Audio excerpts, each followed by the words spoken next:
one train made. Do you know how I do it? Let's take a look. Off it goes.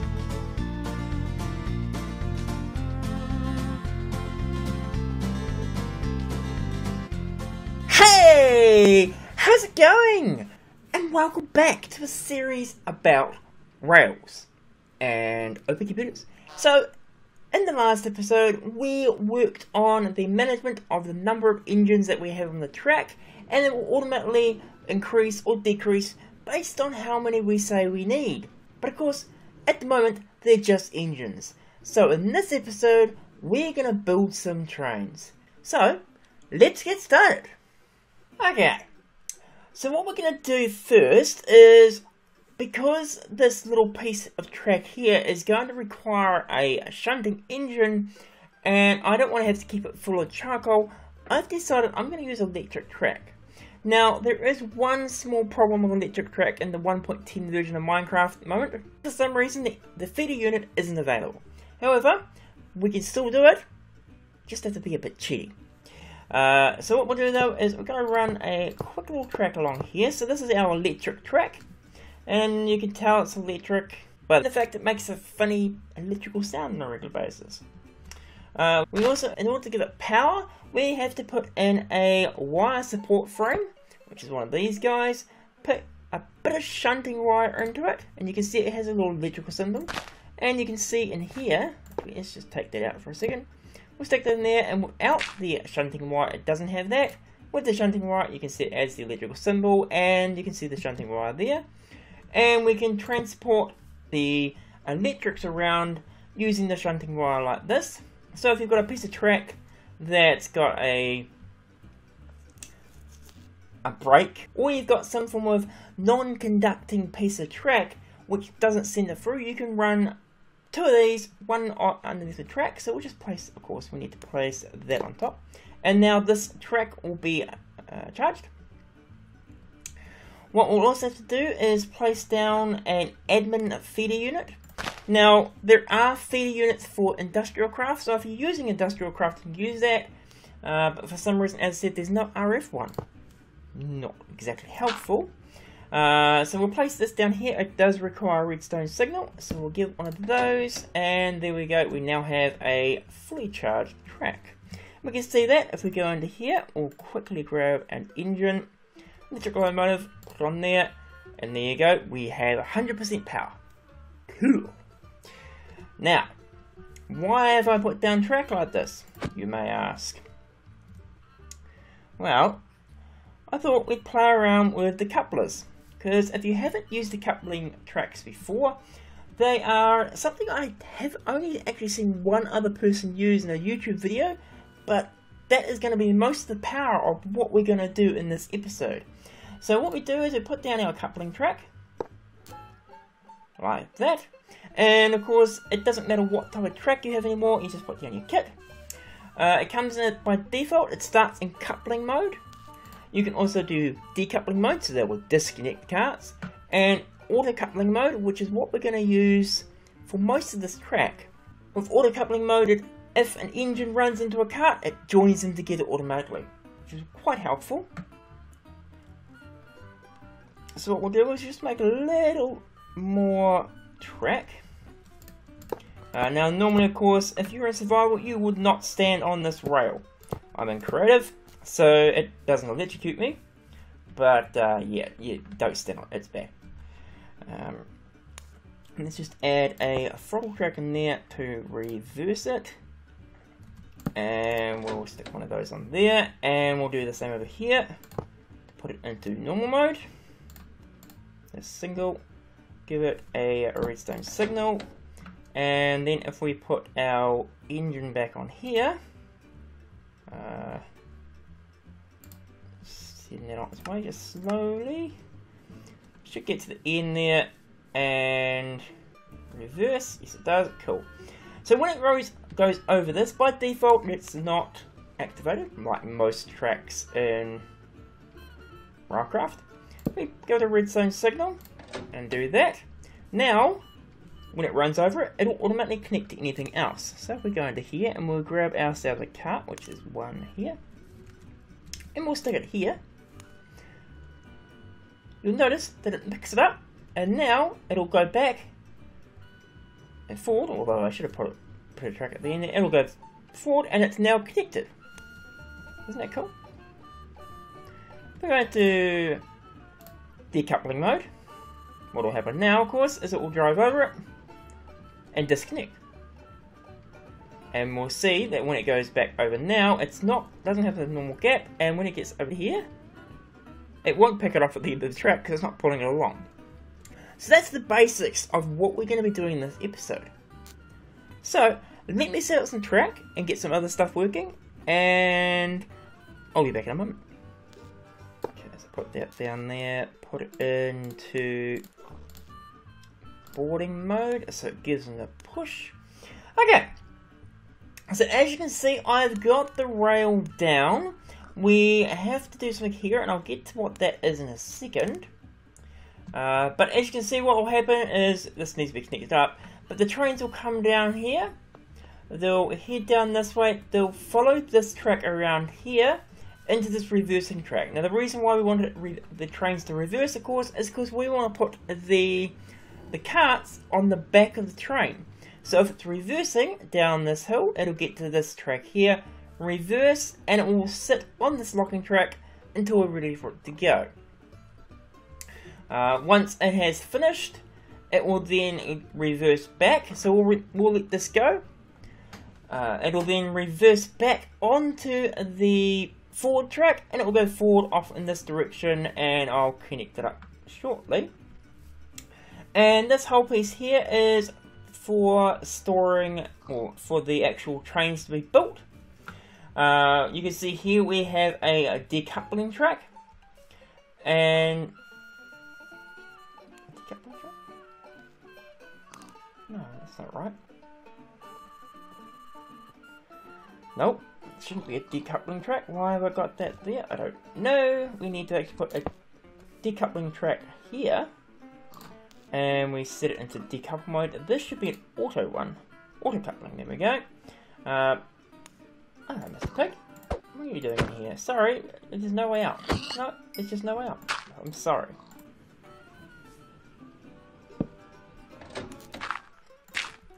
Okay, so we'll just give those a bit of a push. So the idea being, of course, that whenever the shunter train will push its carts into here, it'll then change its direction, but at this point it's already pushing the carts, so they'll go into auto coupling mode and hopefully end up over here. What will happen with the shunting train is, I'm thinking I'll start it about here. We want it normally to be in reverse, so it'll go into here, it'll reverse, it'll stay here until we let it go. And that's why we have a directional rail going this way, so it will continue going this way and then release. And we'll have some magic here instead of a little lever, which is what's currently there.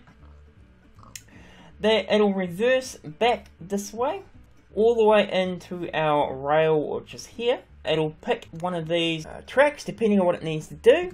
Into here, I want to put in a cart detector. And we want to face it this way, so when the engine comes over here, it'll unlock this locking track, because this locking track will have the cart that it wants to pick up. Now the reason why I'm doing that is because if we give these too much of a push, we'll pull too many out. So if we lock them to one cart at a time, it should work quite nicely. We also need to change its direction, which we'll do here. And we will put it into one. We'll need to put a lever here. Unfortunately, we can't put anything under it because the detectors don't pass anything, and we want the detector to release this. You'll notice that this is in boarding mode, which will push the cart this way when the engine comes to it. So because we've got a auto coupling track here, it'll start in auto couple mode, go into here, be pushed into the engine will pick it up and send it backwards. It will then change into forward direction, so we're going this way. We need to make this go to switch.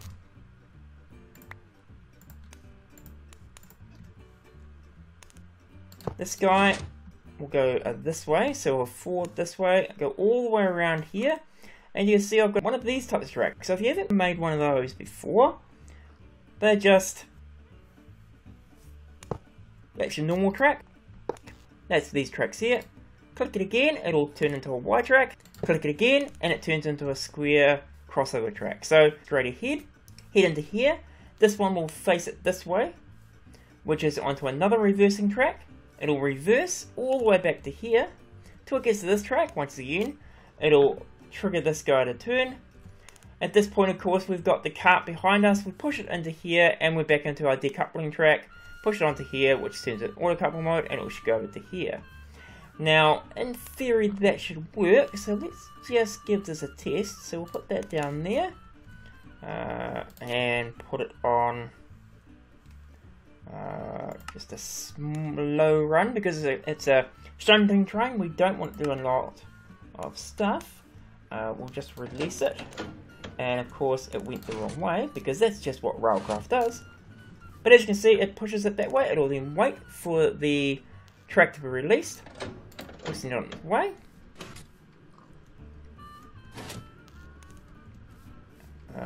You know what we didn't do though, and this is going to cause a problem. We probably should actually put, let's just try this again.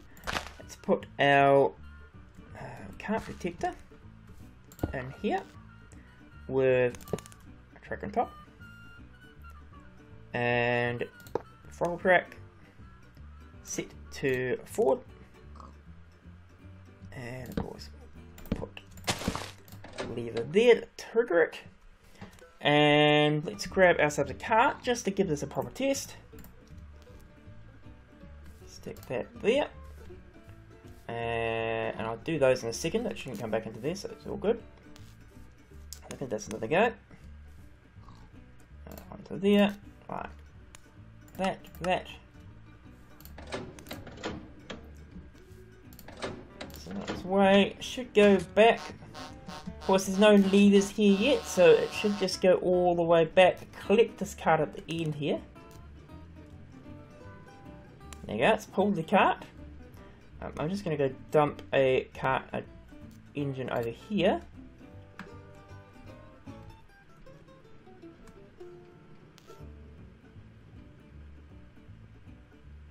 As you can see, it goes backwards, pushes it, cart gets released. Okay, we might need to give it a little more room, but then it should go back over there and stop. Perfect. Okay, that works. So let's just fix this. Probably the easiest way of fixing this would be a control track. These guys. And what these guys do is they just give it a bit of a push. So we'll put that there. Just run them along here. It'll go quite fast. Hopefully we won't need some there, because they do they're very, very fast. In fact, if you watch here, we do that, it'll push it over to there. So should be good enough. And I'm thinking we might need some over here as well. So let's just go couple there.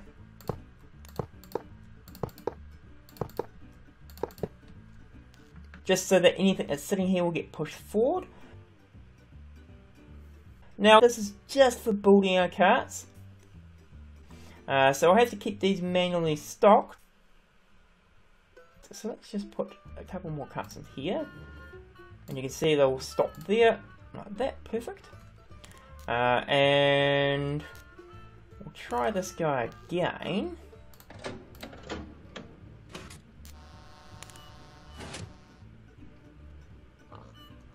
Should pick up a cart from over there. Oops. Oh, yep, didn't want that.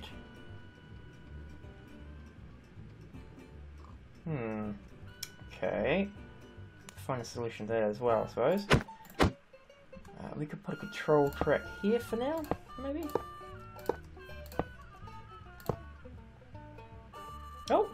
We've got a rider now. That's not quite helpful, but see what that does. Push it over there, couples up. Brilliant. Okay, cool.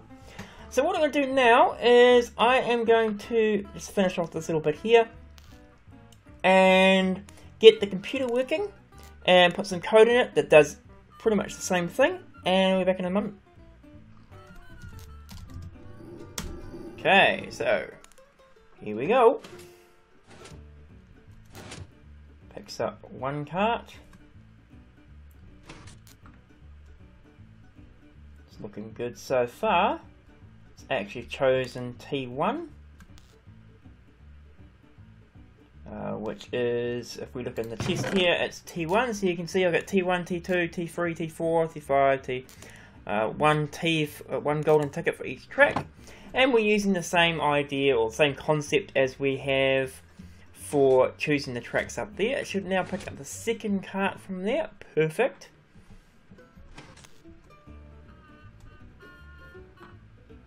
I have had to make a couple of small changes around here just for this track here because it's still not working properly.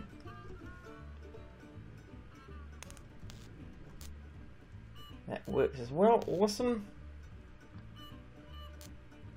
Should now change to T2, look at that, brilliant.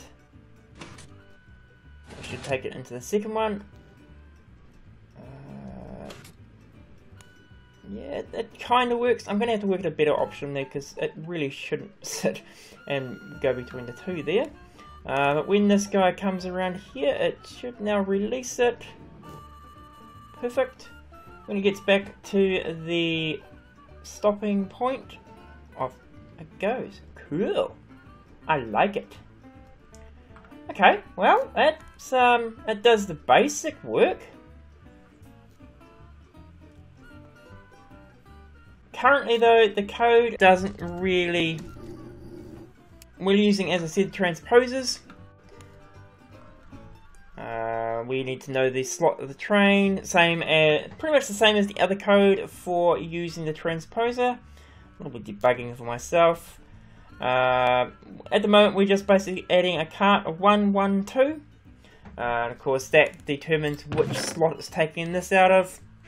I need to add some extra code in here to maybe talk back to the master, which told it what it's doing, to say, hey, what should we do?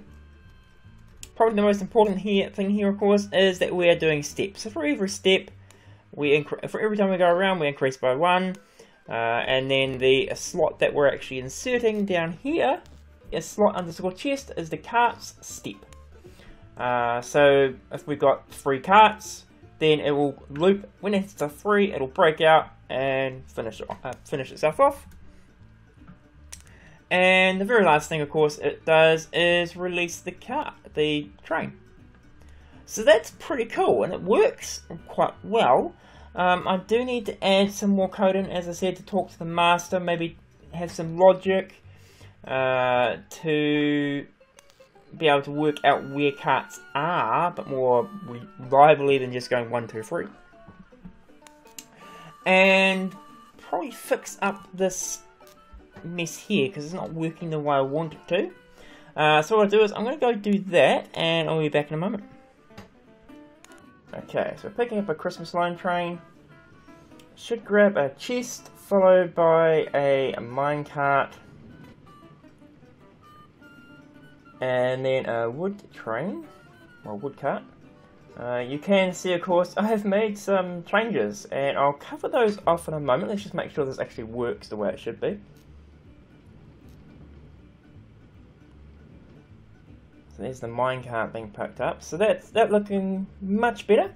As you see, I've put in one of our detectors that we had over there from the last episode, so that when a cart, or when an engine comes in, it comes to here, it'll be able to know what the engine is it's actually meant to be filling in. That'll read on the signal over here, on that computer, or on the yard computer. It will send a request to the controller over there, hey, what's this train that's coming in? The controller will send back a response saying that this train that is currently in the yard needs to have a chest, a minecart, and a wood cart, which is coming in now.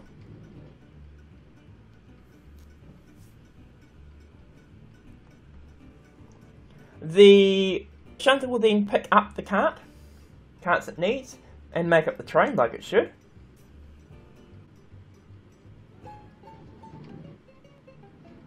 And there's the final chest cart coming out now. And then when I get back to the end there, it'll send the signal to this guy to go. Which should happen in a moment.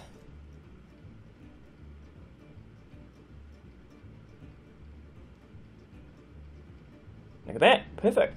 Next guy that will come in is charcoal, and that should just be all chests. I haven't set up all the lines here. We probably should fill these back up though. But as you can see, it's all working. And this guy should start picking up a chest.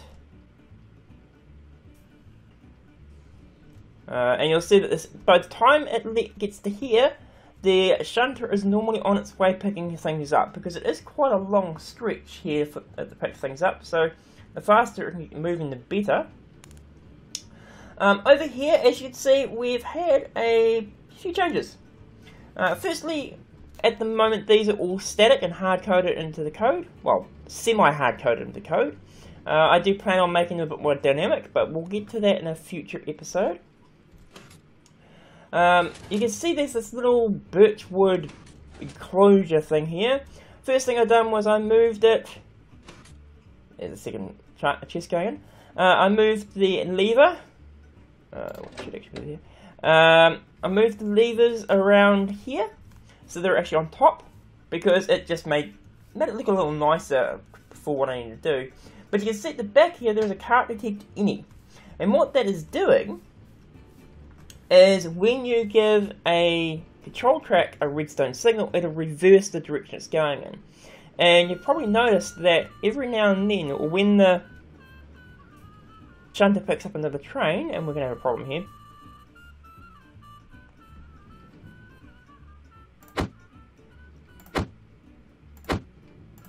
This guy will make the same train again.